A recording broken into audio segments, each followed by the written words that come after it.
શહેરમાં બોરસદ ચોકડી પાસે કહી શકાય કે સરકારી જમીનમાં છેલ્લા 30 વર્ષથી કાચા પક્કા મકાનો બાંધી ગેરકાયદેસર દબાણો દૂર થયેલા છે અને જે દબાણો દૂર કરવા માટે કલેક્ટર દ્વારા નોટિસો આપ્યા બાદ MGVCL દ્વારા કાચા પક્કા મકાનોમાંથી 246 જેટલા વીજ મીટરો ખસેડવાની કામગીરી હાથ ધરવામાં આવી।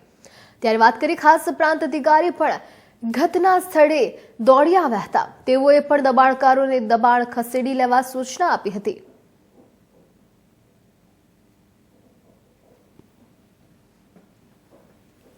અનુસાર તેઓને જમીન ખાલી કરવા માટેની નોટિસ આપવામાં આવેલ છે અને હવે એમને દબાણ દૂર કરવા માટેની અંતિમ તારીખ જતી રહી છે, જેથી કરીને તેઓના MGVCL દ્વારા તેઓના મીટર કનેક્શન કટ કરવાની કામગીરી તથા નગરપાલિકા દ્વારા તેઓનું પાણીનું કનેક્શન કટ કરવાની કામગીરી ચાલી રહી છે અને આવતીકાલે સદર જે દબાણો છે તે દૂર કરવાની કામગીરી શરૂ કરવામાં આવશે।